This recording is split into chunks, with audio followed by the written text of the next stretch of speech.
Gracias por su valiosa e inigualable presencia. Vamos a ver un tema hoy, un tema básico, un tema que nos atañe pues a todos como ortopedistas y en general. Sí, es el tema de las famosas lumbalgias que a todos nos ha tocado en algún momento. La idea de ver ya saben, el hospital más bonito de la cuadra,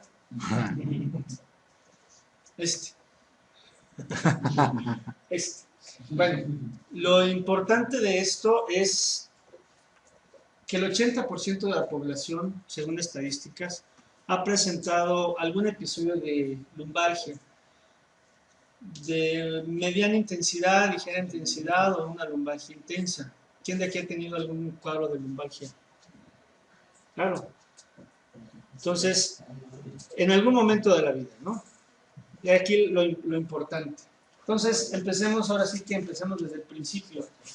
Todo esto es causante de la famosa evolución, el hecho de que la columna estuviera diseñada inicialmente para andar en 4 puntos, hacía de esto una columna rígida, una columna con muy poco movimiento. Sin embargo, al irnos incorporando, al ir manejando el apoyo en 2 puntos, ha ido sufriendo ciertos cambios esta estructura de la columna, que si seguimos en la evolución, bueno, entonces vamos a regresar nuevamente al apoyo en cuatro puntos. Esta era la columna original, digamos, ¿no? Una columna rígida, apoyada en 4 puntos. Estos son nuestros familiares más cercanos. Sin embargo, al ir modificando, como les decía, este apoyo en 4 puntos, va habiendo diferentes cambios estructurales. Primero, en el agujero magno. El agujero magno tenía una disposición muy posterior. Sin embargo, fue migrando poco a poco hasta estar en una situación completamente inferior. La pelvis, también la pelvis tiene un giro para también compensar la posición erecta. Esto dio pauta a las curvaturas que tenemos en la columna. Nuestra columna, a diferencia de las columnas de los cuadrúpedos o incluso de los gorilas o los chimpancés, es una columna flexible, una columna móvil que nos permite pues, desplazarnos y no solamente tener un apoyo en 4 puntos, sino tener un apoyo solamente en 2. Que si bien es cierto, los simios tienen apoyo en dos puntos, pero la mayoría lo hacen en 4. Entonces, tenemos las curvaturas. Recuerden nuestras curvaturas.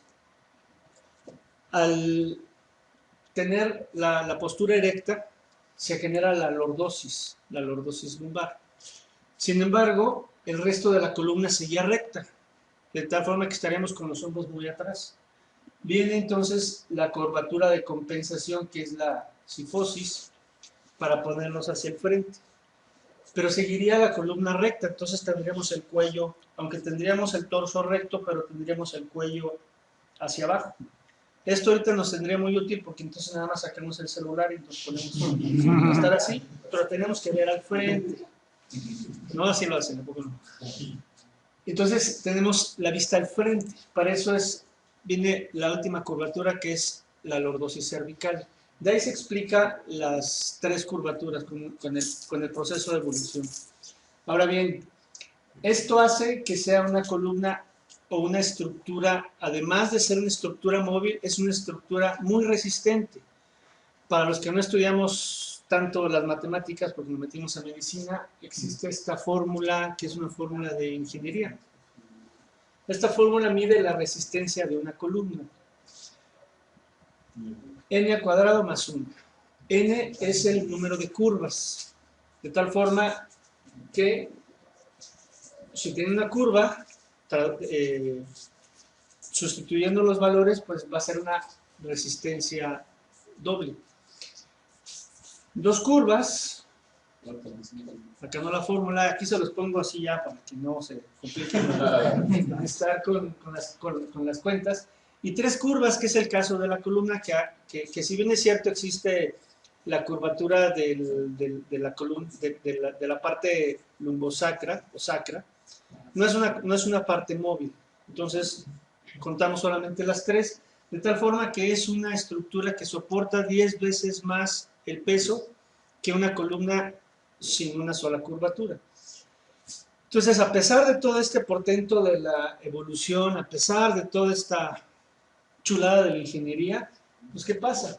Sigue siendo la principal causa de atención en urgencias por patología musculoesquelética. ¿Sí? Gábreselo bien. Principal causa, ustedes lo van a ver en urgencias, tal vez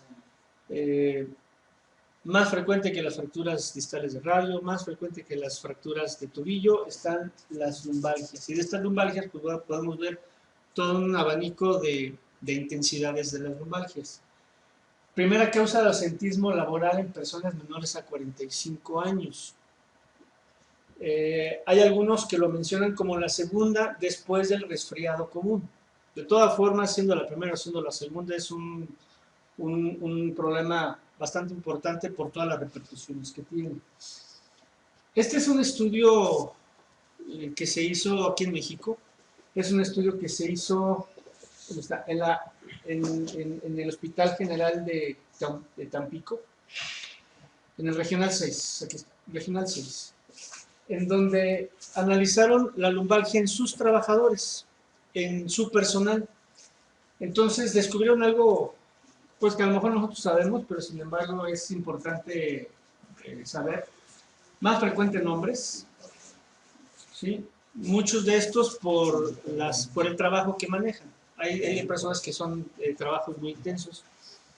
La edad, vean, de 18 a 40 años es más de la mitad de la población que presenta este cuadro. El mecanismo de lesión de este también es bien importante que lo sepan. No siempre después de un esfuerzo nos va a dar un dolor lumbar, que es la más frecuente.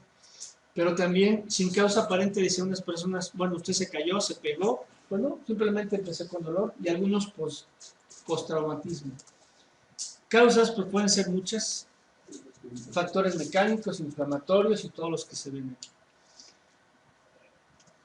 ¿Qué puede doler a final de cuentas? ¿Qué puede doler en la columna? Pues pueden doler todas estas estructuras que ven acá, huesos, todas las vértebras, los ligamentos, la unidad funcional que viene siendo vértebra, discovértebra, todos los ligamentos, las estructuras musculares superficiales, profundas, sin contar con todas las estructuras intraabdominales que también nos pueden dar algún cuadro de dolor lumbar. Entonces es importante tener todo esto en mente porque todo esto nos puede dar un cuadro de dolor. Sin embargo, nosotros desde luego estamos más enfocados a la cuestión musculoesquelética. ¿Por qué duele? Esta es hacer un pequeño breviario. Por la parte anterior corre el ligamento longitudinal anterior, que sería el equivalente al ligamento occipito calcáneo que alguna vez les llegaron a mencionar, desde luego que no existe. Pero es lo más parecido porque va desde el borde anterior del occipital hasta el sacro. Corre por todo como si pegara una cinta canela por toda la parte anterior. Este ligamento tiene adherencias o uniones más firmes al cuerpo vertebral y al disco, lo cual hace una estructura mucho más firme. El longitudinal posterior, que corre de la misma manera, solamente que por la parte posterior, todo a lo largo, tiene uniones menos firmes. Por eso todos los problemas de hernias de disco van hacia la parte posterior. No tiene adherencias tan firmes hacia la parte anterior del cuerpo vertebral, sino queda un espacio y solamente se une hacia los lados por los ligamentos arqueados o los ligamentos arciformes, de tal forma que va a ser mucho más vulnerable a los esfuerzos y a las rupturas. Este es el fundamento de la patología de columna. Con esta, si me entienden, en esta ya la hicimos. Entonces, veámoslo de cerca. Tomen ustedes como si fuera la columna un objeto aislado, sin ligamentos, sin demás estructuras, solamente como si fuera una grúa. Normalmente el centro de gravedad pasa por adelante de la décima vértebra torácica. Si nosotros estamos en posición erguida, como vimos, y eso da un equilibrio en todas las curvas, entonces va a haber un equilibrio entre las fuerzas anterior y posterior. Hagan de cuenta que esto es como si fuera, esto es como si fuera un sub y baja, en el cual hay un equilibrio entre las dos fuerzas. Si a esto le agregamos 10 kilos, que carguemos nosotros 10 kilos siguiendo en la posición erecta, para que se imaginen 10 kilos como cuando nos mandan a las tortillas por 10 kilos, o el garrafón de agua de 10 kilos, ven que es un garrafón pesadón. Entonces, si nosotros agarramos el peso pegado a nuestro cuerpo y estando en posición erecta, se generan brazos de palanca a nivel de la columna lumbar, de tal forma que para que este peso sea compensado se tiene que ejercer en la parte de atrás más o menos un equivalente a 140 kilos para compensar, debido a que el brazo de palanca anterior es entre 6 a 7 veces más grande que el posterior. Por eso necesitamos más esfuerzo atrás para compensar el de adelante. Es como si alguien más pesado se subiera en su baja del otro lado, entonces quisieran vencerlo con más peso para equilibrar. Ahora bien, si tenemos los 10 kilos aquí montados y nos inclinamos 45 grados hacia adelante, estos 140 kilos se van a transformar en 250. Es más esfuerzo que tiene que hacer todavía para compensar. Y si todavía estos son los músculos, este brazo de palanca posterior está en función de los músculos paravertebrales, los lumbares, que van a equilibrar este brazo de palanca, como les decía, para que se mantengan y no nos vayamos hacia adelante. Ahora bien, si estamos con los 10 kilos, 45 grados inclinados, y todavía se nos ocurre agarrar el garrafón y extenderlo, entonces, desde luego, estos 250 kilos se van a transformar en más de 360. Si sumamos los vectores, carga en la parte de atrás y los kilos que le estamos agregando adelante, todo eso va a repercutir en el eje. Que este eje, pues adivinen cuál es. La charnela lumbosacra, la famosa charnela lumbosacra, L5 S1. Y esto va a recibir la suma de todos los vectores, que estamos hablando en términos generales de 1200 kilos. Esto sobrepasa por mucho la fuerza de ruptura del anillo fibroso. El anillo fibroso tiene una capacidad de más o menos de 600 kilos en personas menores de 40 años y en personas mayores de los 60, perdón, en los menores de 40 años, la fuerza es de 800 kilos. Todavía aguanta el anillo fibroso 800 kilos sin que se rompan sus fibras. Y las personas mayores de 60 años baja a 400. Pero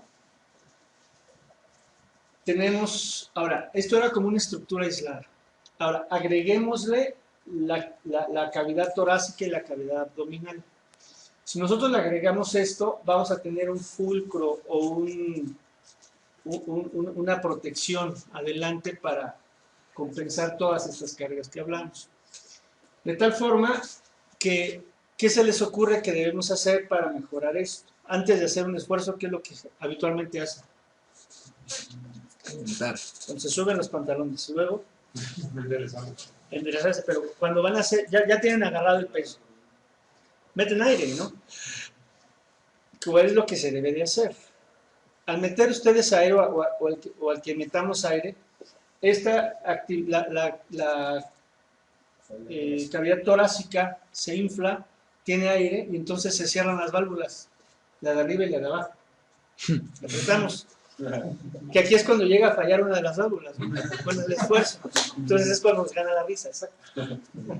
Si nosotros tenemos estas dos colchones de aire bien inflados y con la suficiente fuerza, ayudamos a disminuir más o menos la mitad del peso adelante, cerca del 30% en esta zona, y el esfuerzo que se realiza atrás, que veíamos que llegaba casi a los 400, llega a disminuir más de la mitad.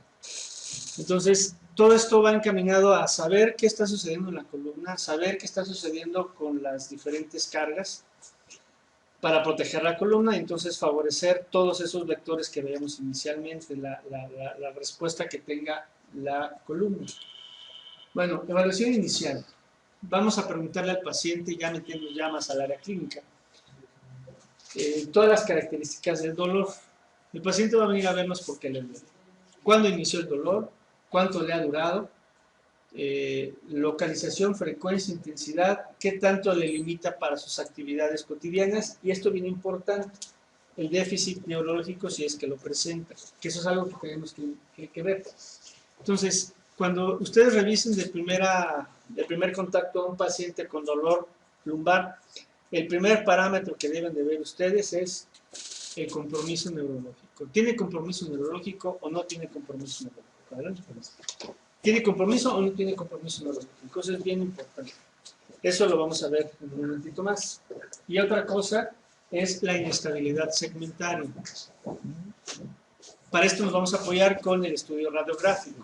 Entonces, todo paciente que venga a una evaluación inicial por una lumbalgia debe de contar con unas radiografías simples. Y empezamos de lo más sencillo a lo más complejo, radiografías simples.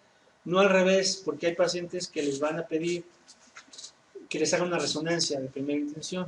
Vamos, como les decía, de lo más sencillo a lo más complejo. Entonces, iniciamos con radiografías. Esto es algo que también vamos a investigar un poquito.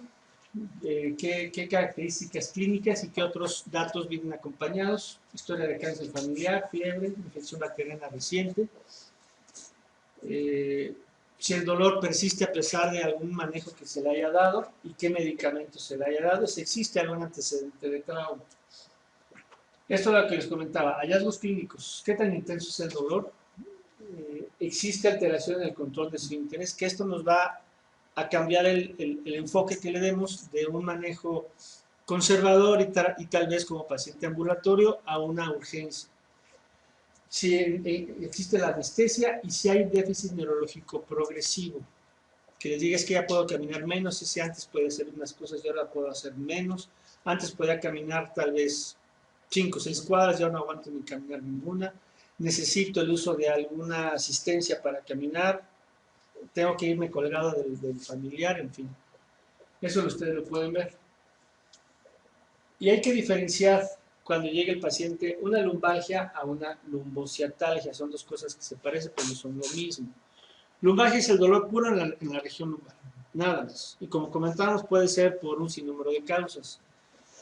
Y la lumbociatalgia es el dolor lumbar que se corre hacia alguna de las dos piernas o a las dos incluso. Si es una lumbociatalgia, tenemos que calificarla si es sistematizada o mal sistematizada.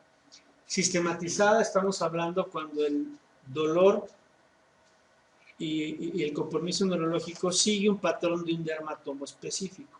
Ahorita vamos a revisar los dermatomos también, eso lo tienen que tener también presente.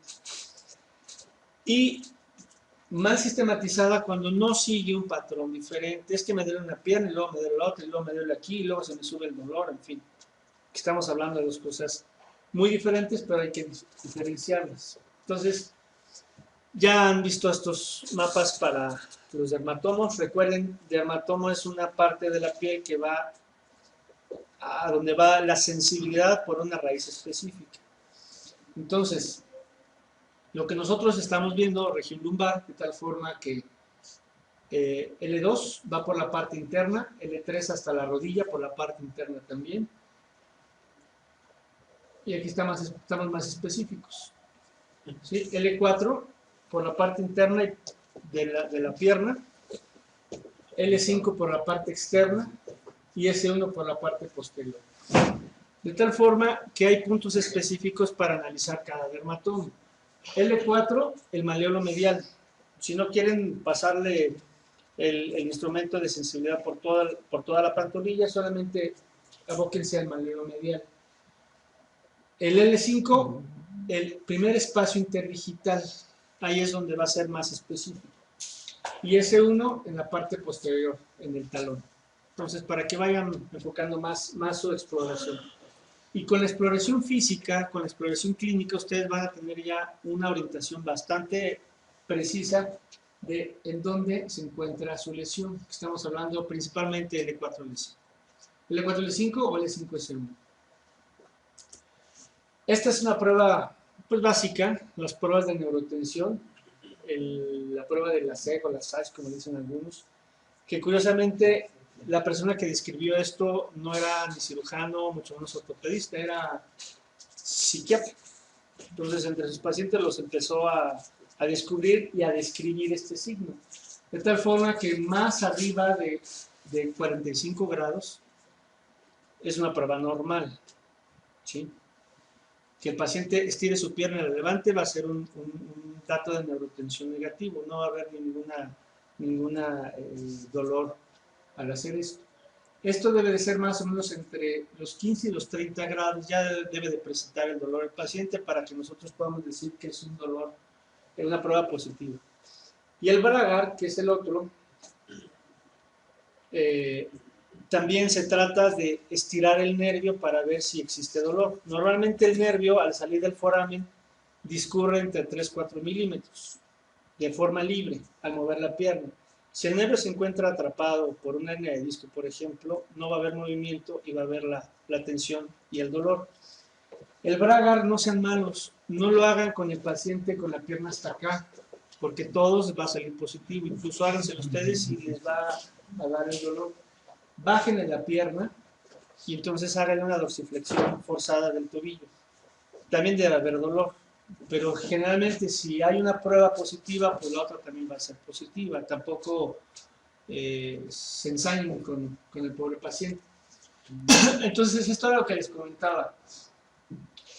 Cada raíz sale por derecha e izquierda a nivel de las vértebras.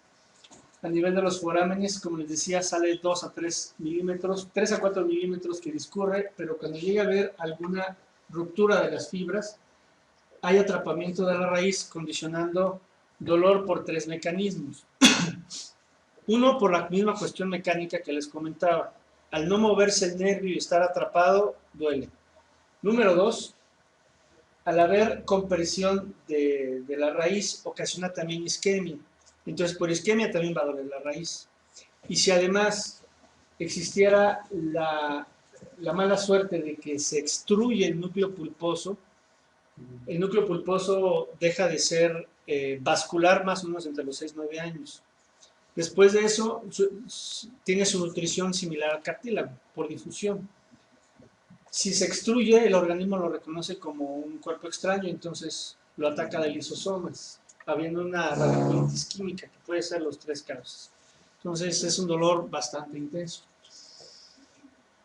Entonces, como les decía, empezamos con estudios. Vamos de lo más sencillo a lo más complejo. Radiografías, resonancia por último, nos podemos apoyar con una electromiografía y además estudios de laboratorio cuando sospechemos de infecciones o lesiones tumorales. Entonces, empezamos con lo simple, radiografía simple.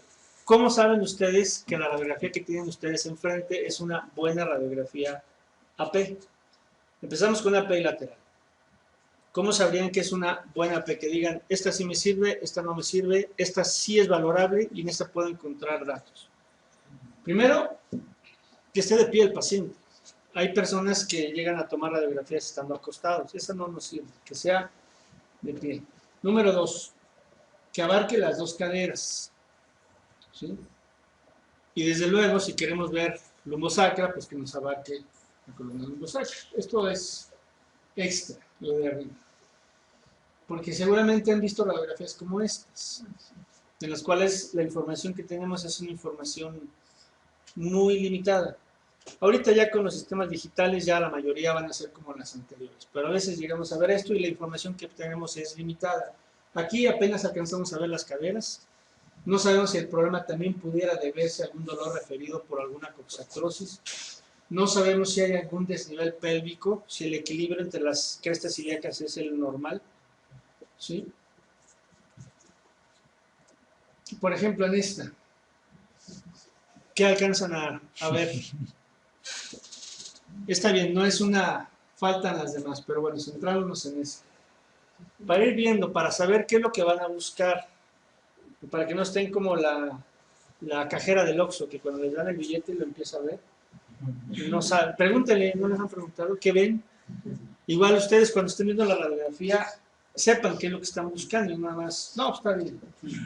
Vean la falta de fusión de los arcos posteriores. Acá se ve uno y acá se ve otro. Normalmente son dos yemas que se encuentran en la parte de atrás, se fusionan y forman la apófisis espinosa. A veces esos problemas, existen problemas de fusión y vemos esto. Esto por sí solo es causa de dolor lumbar, es una causa de lumbalgia, que en personas que van a desarrollar algún trabajo pesado, pues desde luego les va a estar dando problemas seguidos. Otra, algo que comenten de aquí, algo que les llame la atención. Ahí les puse la lateral también. ¿Qué debemos de ver en una proyección? Alineación, ¿sí? ¿Qué más? ¿Cuántas son? 6. Son 6. ¿Cuántas deben de ser? 5. 5. Entonces hay que ir contando también. Normalmente deben haber 5 vértebras en la zona lumbar. Existe la variante de que pueda haber una sexta que esté con características de sacro o una vértebra sacra con características lumbares. Hay que ir discerniendo porque todo esto va a ser causa de dolor lumbar. En la vista lateral debemos de ver que cada vértebra se encuentre bien alineada una debajo de la otra. Si trazamos una línea por la parte posterior debe ser una línea continua. Y los espacios entre vértebra y vértebra deben de ser más o menos simétricos. ¿Sí? ¿La llevan? Radiografías como esta en la cual son cambios evidentes, los cambios degenerativos, los osteófos marginales, la esclerosis de plataforma, la disminución de los espacios, en fin, de aquí no hay pierde. Y vienen las famosas oblicuas. Esto debe de formar parte en la evaluación inicial, en las proyecciones oblicuas. Suponiendo que tienen aquí al paciente, toman oblicua izquierda, que esta es oblicua derecha, perdón, y oblicua izquierda. Con esto se van a ver las estructuras del famoso perrito. Hay que ir ejercitando para agarrarle la forma. El perrito, recuerden, esta es la carilla articular, la articular superior. Esta es la transversa que viene formando como que el hocico del perrito. La lámina, que es el cuerpo. La patita, que es la articular inferior. Y la patita de atrás es la apófisis espinosa. Normalmente, el perrito debe de verse pues íntegro. Sin embargo, podemos ver el famosa espondilolisis o que el perrito tenga el collar.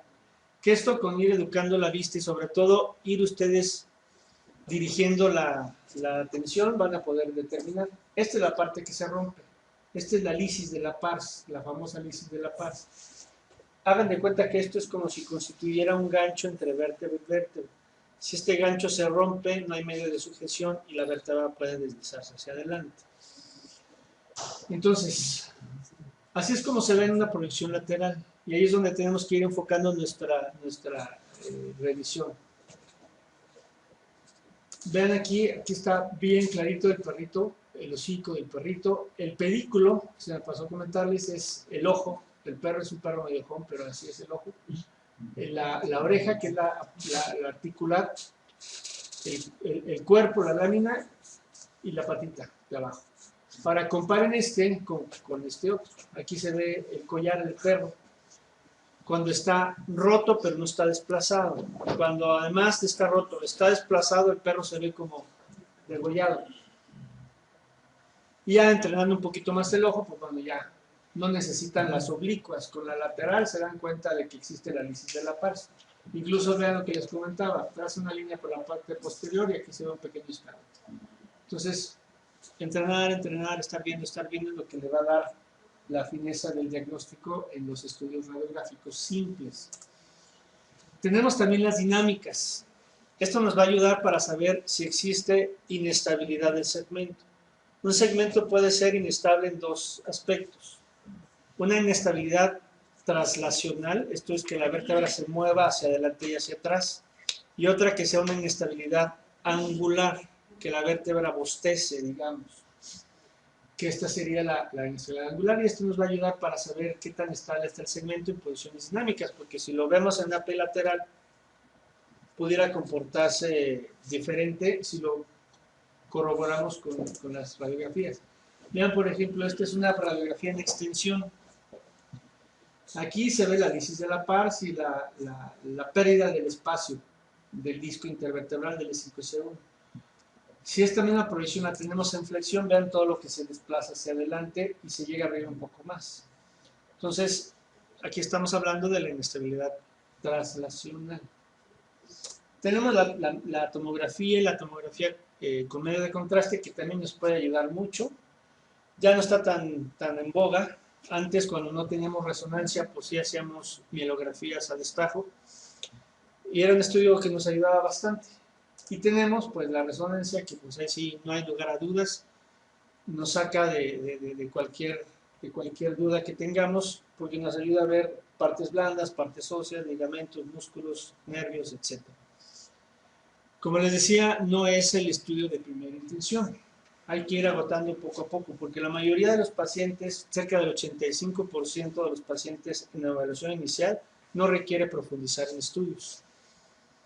Entonces, la resonancia nos da densidades, mientras en los cortes de T2, mientras más líquido tenga, más claro se va a ver. Y esto nos puede ayudar para diferenciar en cuanto a contrastes. Que este sería una plática exclusiva de resonancia, que por ahí la pueden ver en el canal que tenemos. Aquí podemos ver imágenes tan evidentes como esta, una hernia de disco extruida, posterolateral izquierda, con la compresión de cerca del 50% del ducto raquídeo, ¿sí? Y también nos ayuda para saber procesos mieloproliferativos o procesos infiltrativos, ya sea primarios o secundarios en columna. Entonces es un estudio bastante sensible al respecto. Pero bien, ya con todo esto, ¿qué vamos a hacer? Ya vimos al paciente, ya vimos las radiografías, ya vimos los estudios. ¿Qué tratamiento le vamos a dar? Tenemos diferentes caminos y muchas veces no sabemos a cuál seguir. Desde luego, empecemos nuevamente de lo más sencillo a lo más complejo. Iniciemos con un tratamiento conservador, que nos podemos apoyar con el farmacológico y tal vez con métodos invasivos que ustedes han visto. La acupuntura, el ozón, en fin, que vamos a revisar. Entonces se reunieron estas personas en Europa para llegar a un acuerdo que eran los principales. Entonces ellos sugieren que el tratamiento conservador sea con estos 4 rubros: terapia física y ejercicios para ayudar a vencer el espasmo. Cuando existe un problema de una lumbalgia aguda, siempre hay un espasmo. Entonces lo que buscamos es vencer ese espasmo con ejercicios de estiramiento. Manipulación, movilización, que va dentro de lo mismo, y siempre hay que tomar de manera conjunta el aspecto laboral y el biopsicosocial en algunas personas. Algunas personas tienden mucho a somatizar hacia el área lumbar. Entonces hay que abordarlos de un todo, no pensando en que la persona, dudamos de su integridad mental, sino que el dolor afecta de muchas formas, incluso el área psicológica. Por lo tanto, muchas veces es recomendable apoyarnos. Seguramente ustedes han escuchado toda esta variedad de tratamientos: ultrasonido, los TENS, el láser. El doctor, quiero que me aplique el láser, los masajes, el crochet. Bueno, pues según estas personas, todo esto no nos ayuda. No hay una evidencia estadísticamente significativa que apoye que estos tratamientos nos van a traer la mejoría. Ellos sugieren apoyarnos también con los fármacos, y fármacos también de lo más sencillo a lo más complejo. Los analgésicos no esteroideos, antiinflamatorios no esteroideos, son una buena elección de manejo inicial. Dependiendo de la severidad y complejidad del dolor, podemos ir escalando hacia opioides menores como el tramadol y la codeína, tal vez antidepresivos, y eso dependiendo de la persona.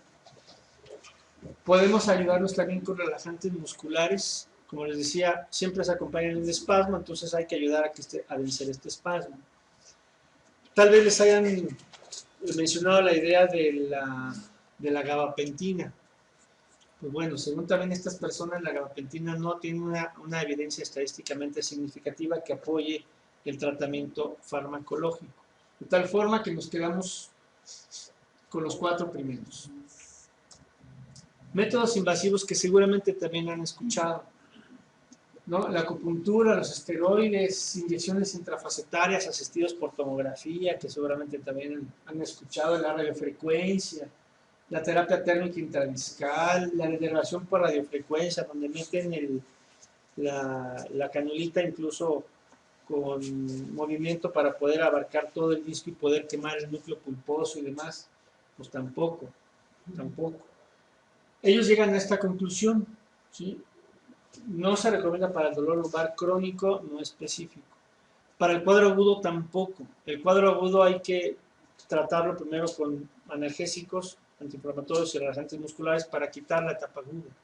Y ya después profundizar en estudios para llegar a un diagnóstico definitivo. Y esto les comento porque me lo encontré revisando el tema, me encontré esto. Ya es una revisión Cochrane del Spine del 2007, en donde hacen referencia a la medicina herbal, a la herbolaria. Y de la herbolaria analizan muchos y de todos encuentran que este sí es efectivo, de este sí existe evidencia significativa.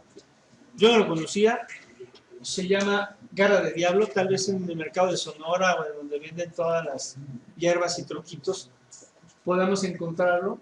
Según si se hacen test de esta hierba, de esta raíz, tienen concentración similares a la aspirina, que pueden traer una ayuda, un alivio en cuanto al dolor. Mencionan también estas otras dos, la Salix alba y el Capsicum frutescens. Sí, pero como cultura general. Entonces, bueno, ¿qué vamos a hacer ya si hicimos todo el manejo conservador y no hay una mejoría suficiente? Nos llega un paciente, le hacemos estudios, profundizamos y encontramos estas imágenes. Entonces, si es candidato a manejo quirúrgico, como en el anterior, pues no hay de otro. Ya tráetelo. Aquí vemos Es que está bien pegado. una hernia de disco externo, Velo bajando, ¿no? el núcleo No sé pulposo, bien. que ejercía pues una compresión bastante razonable del canal raquídeo, de la raíz y por consecuencia el dolor. Tenemos otro caso, vean el deslizamiento que existe, que este sería tema de otra plática, la espondilolistesis, pero bueno, vean, recuerden que se califica en porcentaje de deslizamiento de 25, 50, 75, 100%, haciéndolo grado 1, grado 2, 3 y 4. Aquí está en el grado 1, a muchas ganas. No tanto es el deslizamiento, sino vean la compresión que existe. Aquí hablamos de una espondilolistesis degenerativa, en la cual el deslizamiento no va a ser un deslizamiento más allá del 50%. Sin embargo, se va a acompañar de cambios degenerativos importantes. Vean la hipertrofia de facetas, la hipertrofia de ambas facetas, la esclerosis. Este de aquí es el foramen, aquí prácticamente se cierra. Y esto de aquí es el ligamento amarillo, que todo ello confluye cerrando el canal raquídeo, trayendo como consecuencia las manifestaciones de dolor y problemas neurológicos. Entonces, pues rápidamente hacemos una descompresión. Tenemos que hacer una descompresión amplia para exponer bien el saco dural. Este es el saco dural. Aquí llevamos un poquito adelantado, ya pusimos tornillos de un lado, por acá estaban los tornillos del otro lado. Toda instrumentación que hagamos debe ir acompañada de una artrodesis. Si ustedes hacen una instrumentación sin acompañarlo de injerto, sin acompañarlo de artrodesis, va a suceder como si clavaran ustedes, si pusieran un clavo en yeso. Después de estarlo sometiendo a mucho, se va a aflojar, entonces el clavo va a salir fácilmente. Algo similar sucede en la columna si no le damos una construcción fija, una construcción estable. Va a terminar o aflojándose o muchas veces rompiéndose el tornillo. Entonces hay que entrar al disco Este es el anillo fibroso, este es el saco dural. Ponemos un cotonoide para rechazar y llegar al quitar el disco. Y dentro del disco sembramos injerto para hacer la construcción o para hacer la artrodesis anterior. Y después ponemos el injerto posterolateral para hacer así una artrodesis a 360 grados. ¿Sí? Con el sistema ya armado, todo. Y esto es lo que les comentaba. Este es el injerto intersomático, que esto nos va a traer a la larga una fusión entre este segmento y este otro, entre esto también, disminuyendo la carga que generen los tornillos y las barras. Normalmente la carga se transmite por los tornillos, la barra y baja hacia los demás.